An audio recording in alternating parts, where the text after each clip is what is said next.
Good afternoon, everyone. We will be calling the Corporate Services Committee meeting to order in just a moment. Councillor Cassidy has not joined us yet, so I'm just going to give her a moment to see if she logs into the Zoom before we begin.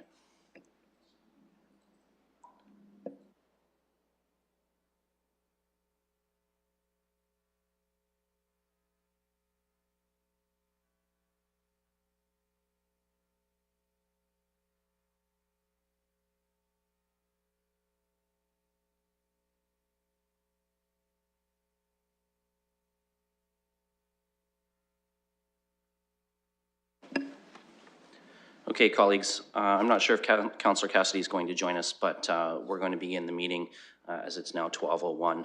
And this will be the 6th meeting of the Corporate Services Committee. This remains a hybrid meeting during the COVID-19 emergency. Details on the current COVID-19 service impacts are available on the city website, and meetings can be viewed via the live streaming on YouTube or through the city's website. As always, we'll open the meeting by letting individuals know that the City of London is committed to making every effort to provide alternate formats and communication supports for council, standing, or advisory committee meetings and information upon request. To make a request for any city service, please contact accessibility@london.ca or call 519-661-2489, extension 2425. To make a request specific to this meeting, please contact csc@london.ca. And we'll begin, colleagues, by looking for any disclosures of pecuniary interest.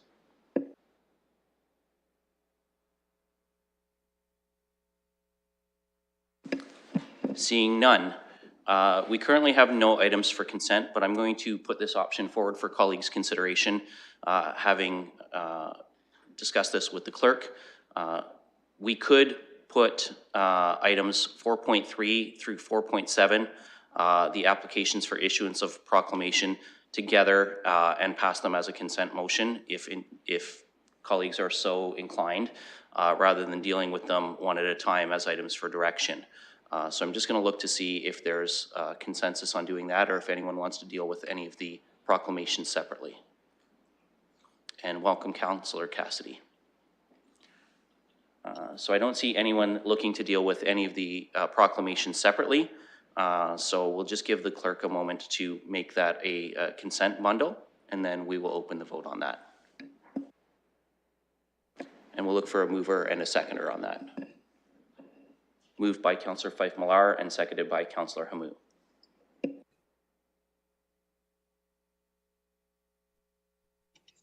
And we'll open the vote on that now.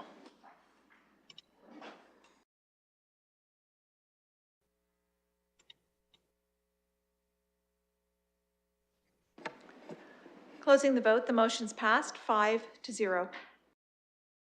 Thank you, colleagues. So now we will move on, as we have no scheduled items, to item 4.1 under items for direction. This is the 2021 year-end operating budget monitoring report. I look to see, first of all, if there is a mover and seconder for the staff recommendation. Moved by Deputy Mayor Morgan and seconded by Councillor Fife-Millar. And we'll look for any discussion on that. Deputy Mayor Morgan. Yes, I just want to echo, or at least communicate my support for the staff's recommendations on how to deal with the surplus. I think it's a responsible way to move forward with a small boost to the operating budget contingency reserve. I also think adding another additional couple of million into the new affordable housing reserve fund adds to the 10 million that we previously approved, and bringing that up to 12 million in an area that we certainly know is needed, I think is the right and responsible thing to do, considering our ambitious targets in affordable housing. It positions us well to leverage that money with other levels of government. I think at this time, putting some money in the infrastructure gap reserve fund is probably appropriate. As we know, inflationary costs and the costs of repairing and building things is only going up at the moment. Adding some additional capacity into that fund is again, a responsible item that adheres to what has been our long-term strong fiscal responsible decision-making that council has made and adherence to a long-term fiscal plan. There are obviously boards and commissions that are still struggling with the impacts of COVID. The Covent Garden Market and RBC Place are both there, and I think given the drain on the Covent Garden Market's operating reserve, helping them boost that back up to a reasonable level, I think is also responsible and aligns with the money that we were given by the provincial and federal governments to not only support the COVID impacts of the municipality, but assist those boards and commissions that we have the capacity to. So I support both of those recommendations as well. And I have only one question for our staff, and that is, given the level of the operating budget contingency reserve, and as we head into the next fiscal year, this current one, do we anticipate that we are aligning our surplus money and the contingency money with the anticipated continuing costs of COVID, of which we know we've had some in 2022, and obviously we're hoping that they are minimized as we move forward, but how are we looking, given the positioning of our surplus, in ensuring that we put the money aside to deal with impacts this year? So if I could ask that question of our staff through the chair. Thank you. Ms. Barbone? Thank you, through the chair. In terms of preparing for the future potential impacts that we may have to support through the contingency, we have set aside that additional contribution to assist us in managing what may be inflationary impacts for this year. But we also have the previous amounts that from the surplus from 2020 that was set aside to support COVID impacts that we have not yet tapped into. So those very closely mirror what our COVID impacts that we anticipate will be. So I think at this point, we believe we are covered. Now that of course does not assume that we may have other savings that will be put aside that would also support other decision making from an operating perspective that may mitigate other potential impacts that we have.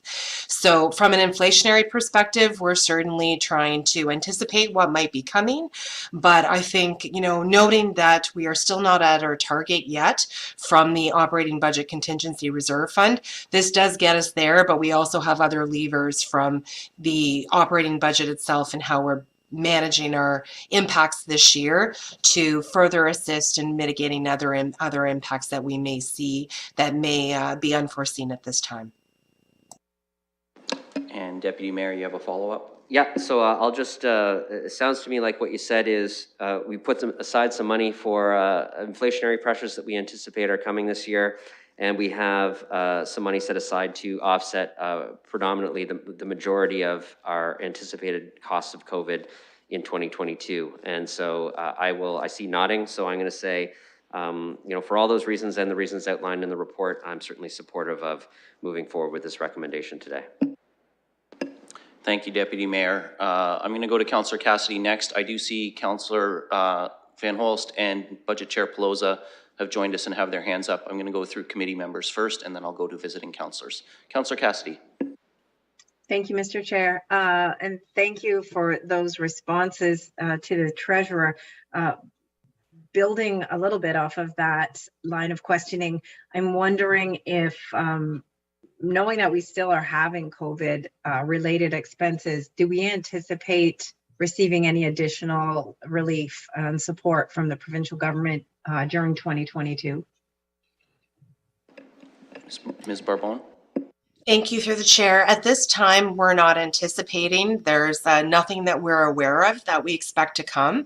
That being said, we did receive a little bit of additional SSRF funding, the Social Services Relief Funding, that will carry us through till next year. So that is known, and that was not anticipated at the time that we wrote this report. So that is certainly something that will assist us to manage other things throughout this year, but we're not aware of any additional funding that will be made at this point in time beyond what we're already aware of. Thank you.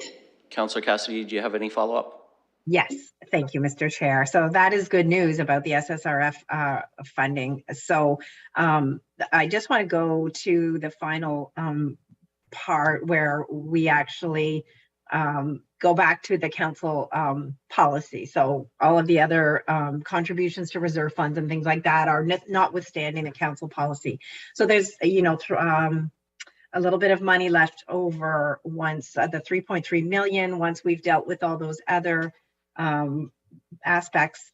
So I'm wondering through you, Mr. Chair, to the city treasurer, if there was not a council policy in place, hypothetically, would this be how you would have allocated the money? So 50% to the debt, 25 to community investment reserve fund, and 25 to the capital infrastructure gap. The reason I ask that is it's quite a small amount, 835,000 each going to those reserve funds.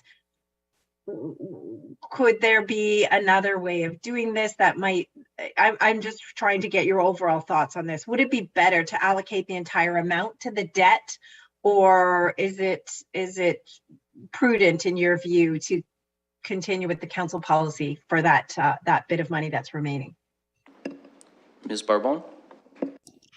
Thank you, through the chair. So I think the question, if I understand it, is how do we feel about allocating according to the council policy, or would we recommend something different? You're nodding, so I believe I understood it properly. Certainly, the way the council policy was established was really to maximize what the largest impact would be in terms of trying to mitigate future taxpayer costs in the future. So one of certainly the debt is something that has proved us very, very well, and that we do look to always try to mitigate where possible, because that has the biggest, I think, impact from the taxpayer. Alternatively, so does the community, the capital investment infrastructure reserve fund as well, particularly where we see inflationary pressures that are coming in the future and potentially that gap growing. This is a very good opportunity to look at trying to support that further as well. So I do think the council policy is a very, very strong one. Certainly we support that. I think it's very useful. It's absolutely up to council if they wish to direct it somewhere different, but I do think it's a very good blend that gives the greatest amount of flexibility to try to mitigate potential impacts going forward. Thank you. And sorry for the confusion. I rambled a little bit at the beginning. So I think that is where I was going, that where we're seeing interest rates increasing. And so that was the reason for my question is, would it be better going towards the debt? But I hear your concerns about interest rates as well, where it comes, and inflation when it comes to the capital infrastructure gap reserve fund. So thank you for that response. I appreciate that. Thank you, Councillor Cassidy. We will go next to Councillor Van Holst. Thank you, Mr. Chair and colleagues. So my question through you to staff is this. In number C, we're allocating funds notwithstanding the council approved surplus deficit policy. What would the allocations look like if we had just followed the policy? Well, let's ask our city treasurer about that, Ms. Barbone. So the infrastructure, the surplus amount is allocated according to a formula. So off the top, I'm going to assume that the $7 million transfer to contingency will remain. So we would allocate the remaining according to policy. I see Mr. Murray is there and he has the calculations. He can provide those to you. Thank you, and through you, Mr. Chair. So in addition to the $7 million contribution to the OBCR that Ms. Barbone alluded to, I would also suggest that the funding support for both the Covent Garden Market as well as RBC Place would also need to be addressed as well. So that would leave approximately $10.3 million remaining. Which would then get allocated 50% to debt reduction, which is a little over $5 million, about $5.2 million, and then 25% each to the community infrastructure, community investment reserve fund and the capital infrastructure gap reserve fund of $2.6 million respectively. Thank you. Okay. And thank you, Mr. Murray. Councillor Van Holst. Yes, thank you, Mr. Chair. And how much is going to the Community Investment Reserve Fund as the recommendation is given right now? Ms. Barbone or Mr. Murray, does one of you have that number handy? Through you, Mr. Chair, based on the current recommendations in the report, it's $835,000 going to the Community Investment Reserve Fund. Okay, so Councillor that Van Holst? 800. Sorry, Thank go you. ahead. Good. Okay, so I see it's 835,000 versus what would otherwise have been a $2.6 million, or I guess quite a bit more had we not taken out the 7 million. So I personally would prefer to see a little more going into the Community Investment Reserve Fund. I know that it's not often used, though we used it very recently, and it is really the only kind of contingency that's available at any time during the year for the council. So that would be my preference.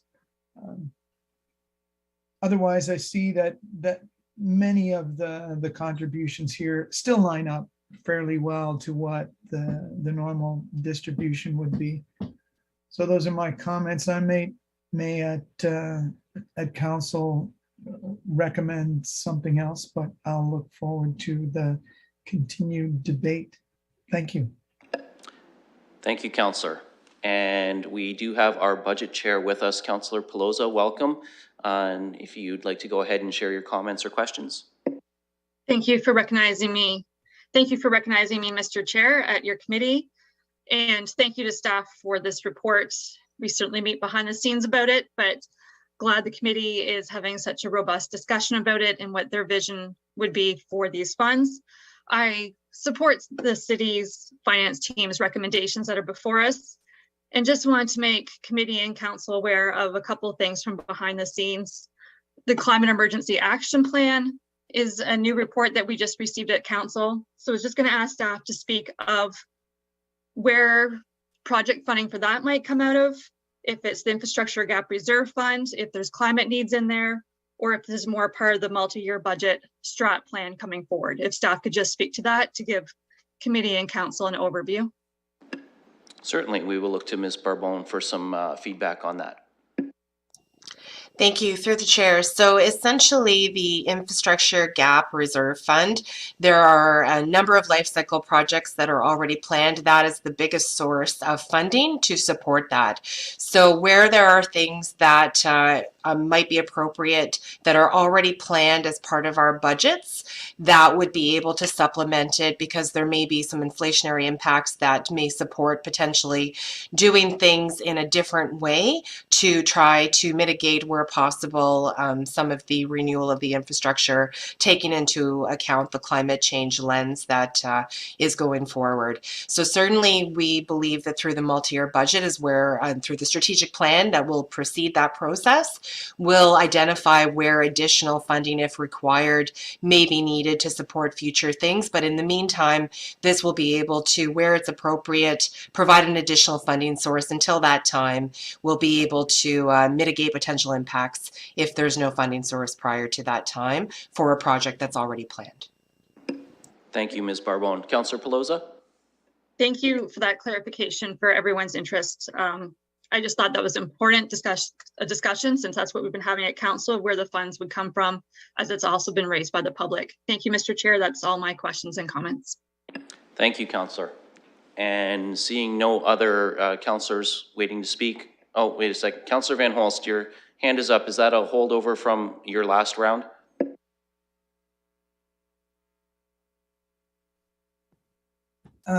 Yes, I'm sorry it was. However, I might ask also to our staff what the balance is in the Community Investment Reserve Fund at this time. Thank you, Councillor Van Holst. We will look to staff for that. Mr. Murray? Thank you, and through you, Mr. Chair. The balance in the Community Investment Reserve Fund prior to the recommendations in this report is approximately $1.4 million. If the recommendations in the report were approved and accepted, that would add another $800,000 to that balance. Thank you. Thank you. Councillor Van Holst? Okay, thank you, Mr. Chair. I might like us to set a target for that for that fund, and maybe we could start with something modest like $3 million or $4 million. And in that case, it might require adding a little more to the fund from one of these other items. And if that was the case, if we're looking to put this to $3 or $4 million and more was required, asking through you to staff, where would be the best place to take that amount, realizing it's not very large? Well, Councillor Van Holst, we can go to Mr. Murray to see if he has a comment on that, but I think that's a discussion that would really be more appropriate offline. You're talking about a reserve fund that isn't actually, in terms of targets on our agenda today. It's only a recommendation for a contribution through our surplus, but we'll see if Mr. Murray has a brief comment on that. Thank you, Mr. Chair. So we are actually in the process as Civic Administration right now of going through a reserve fund target setting approach for all of our various reserves and reserve funds. The Community Investment Reserve Fund is part of the Special Projects and New Initiatives category of our reserve funds that we are actually looking at now, and we'll be bringing back a report in the coming months to Committee and Council, which will include a recommendation in terms of what an appropriate target balance for that fund may be going forward, at which point we could have a further conversation about how we go about achieving that target balance. Thank you. Thank you, Mr. Murray. Councillor Van Holst, does that answer your question? Well, Mr. Chair, I think it does. Seems to me that we've got a superior path forward. We can wait for that report, see what a good balance is, and then even at that time, we could top up that balance with some that's been, for instance, put into a contingency. So I see that my concerns can be dealt with. So I'll leave it at that. Thank you. Thank you, Councillor. And we have Councillor Fife-Millar. Thank you, Chair. And through you, I'm not going to repeat a lot of the comments that have been made, but just one piece on the Covent Garden Market. As someone who sits on that board, I think one of the things that we can see that through COVID over the last couple of years, one of the challenges for organizations such as Covent Garden Market has been the challenge of trying to meet the needs of the community while trying to mitigate the effects of COVID. And I have to compliment the board there, the staff there, for doing an excellent job of trying to do that.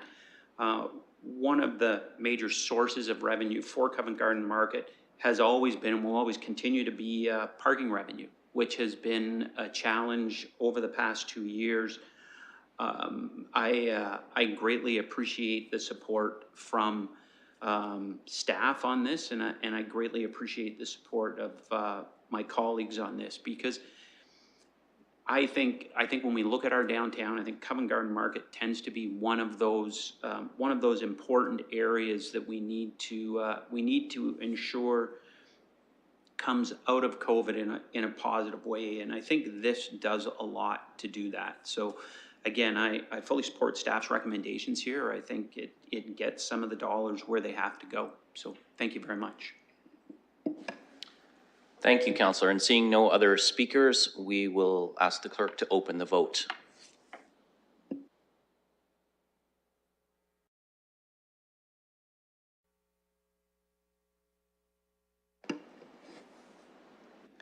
Closing the vote, the motion's passed 5-0. Colleagues, we've got one item left on the agenda. That's item 4.2 under items for direction. That's the 2021 year-end capital budget monitoring report. And I'll start by looking for a mover and a seconder for the staff recommendation, and then we can have a discussion. Moved by Councillor Hamou and seconded by Councillor Cassidy. And any speakers to this item?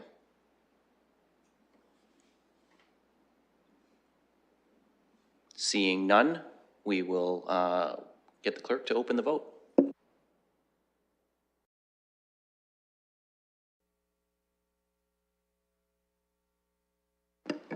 Closing the vote, the motion's passed 5-0. Thank you, colleagues. We have no deferred matters, and I haven't been made aware of any additional business. So all we need to do now is look for a motion to adjourn. Moved by Councillor Fife-Millar and seconded by Councillor Hamou. And we can do a hand vote on that. All those in favor? That motion's carried. We stand adjourned. Thank you, everyone.